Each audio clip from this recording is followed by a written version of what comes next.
Assalamu alaikum, dear audience. This is Dr. Ubaidullah Khan, and in this lecture, we are talking about logical fallacies, which are also referred to as errors in reasoning.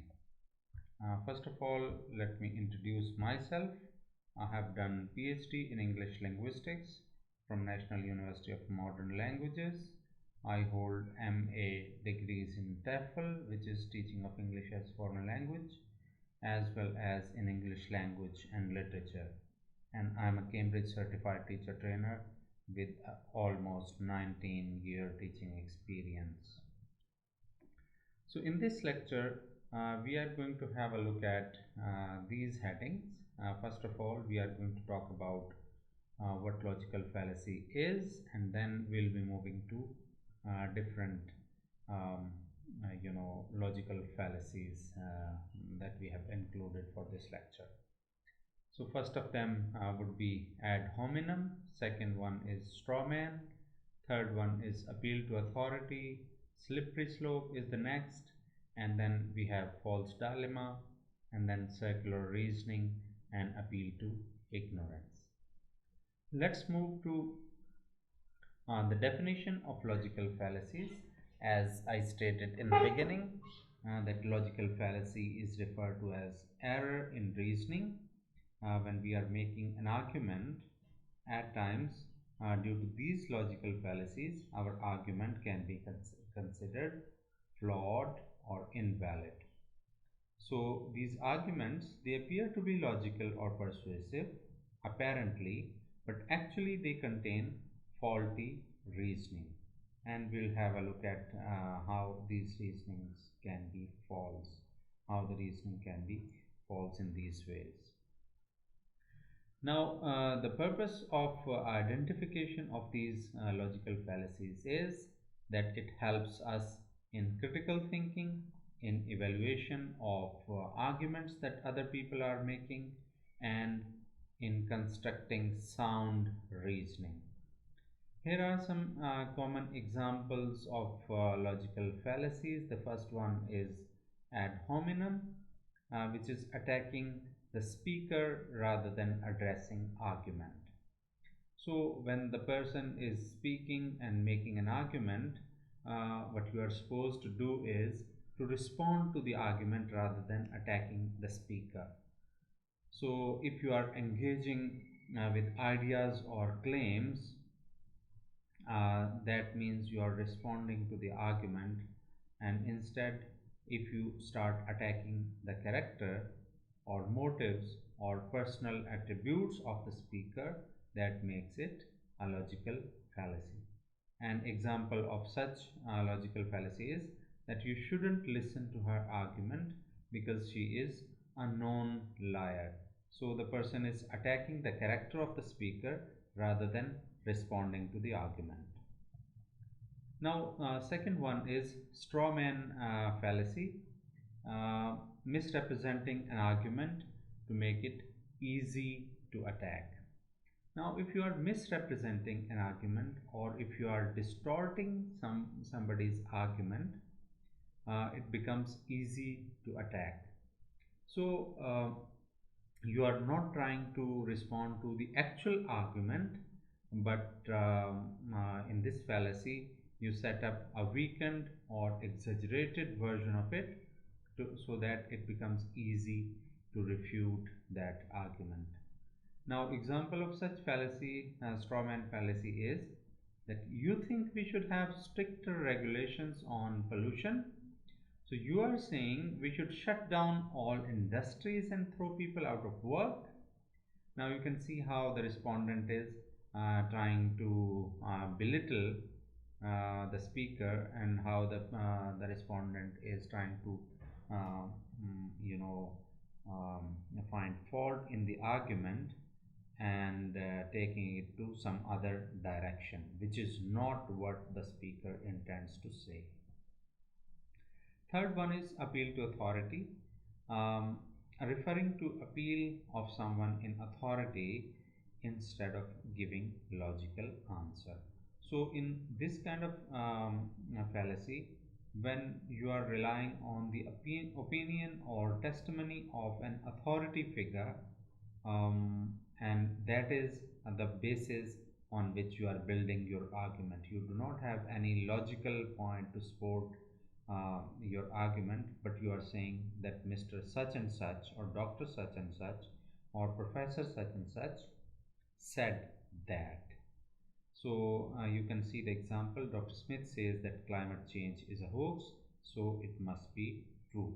So you are citing somebody in authority rather than providing any real basis of your argument.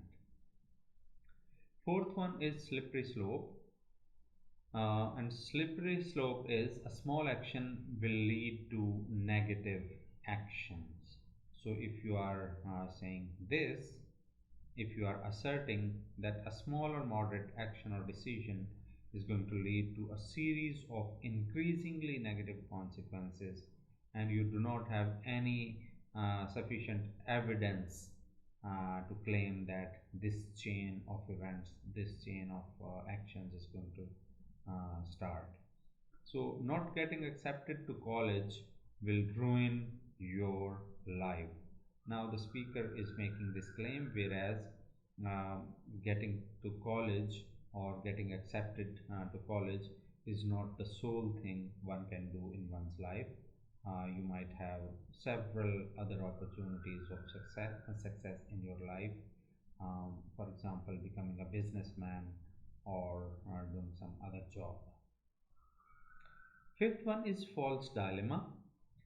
In this fallacy, you present less option when actually more options are available. So if you are doing that when actually more options are available, more possibilities are there, but you are trying to present very few possibilities. So either you support this war completely, or you will be considered a traitor.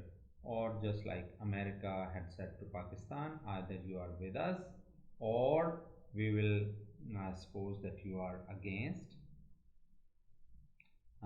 America and against peace. So this is false dilemma. So if somebody is not supporting you, you are trying to blame them. So this is false dilemma. Sixth one is circular reasoning. Circular reasoning means restating same argument without new evidence. So if you are making an argument, or you are making a claim in different words, whereas you do not offer any substantial evidence, or you do not bring a new evidence in order to elaborate your own point of view. For example, if somebody does not understand the first argument, the first logic that you have presented, you are supposed to bring next logical answer, logical evidence to support your argument. So if you do not do that, just restating that word, that means you do not have any logical basis of your argument. Now it assumes the conclusion is true without providing any new information or any new example.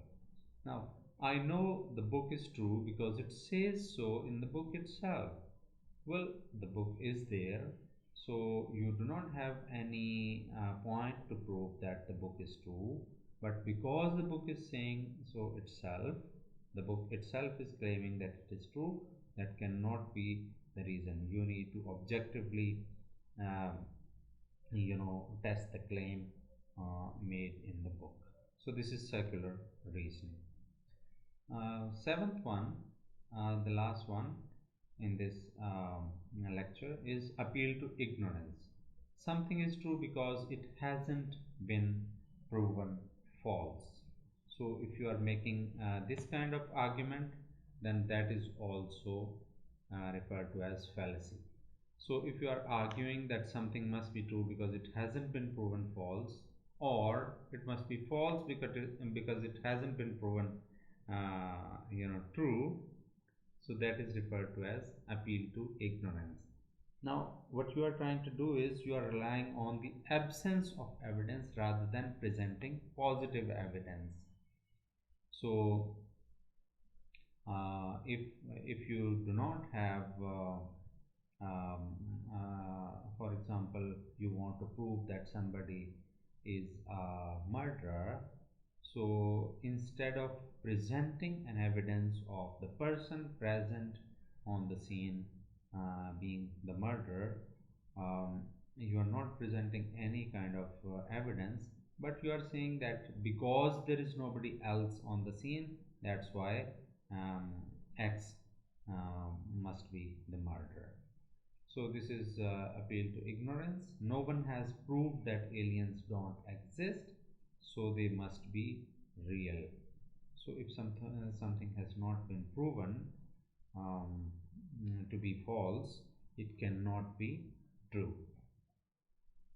Now, the main concept that we get is that fallacies do exist, and so many other fallacies are also there which have not been discussed in this lecture. And by making this kind of statements, you are actually distorting reasoning. Understanding logical fallacies can help you identify weaknesses in arguments and engage in more effective critical thinking. And this is what you are supposed to do when you are engaged in intellectual debate, when you are engaged in critical thinking of some sort, when you are engaged in discussion of results of your research, etc.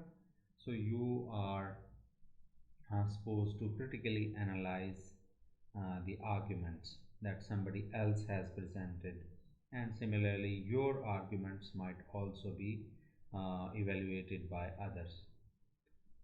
So this is it. Thank you very much. If you have any questions, you can email them to me at ubaid.khan81 at aiou.edu.pk. Thank you very much for listening. Bye bye.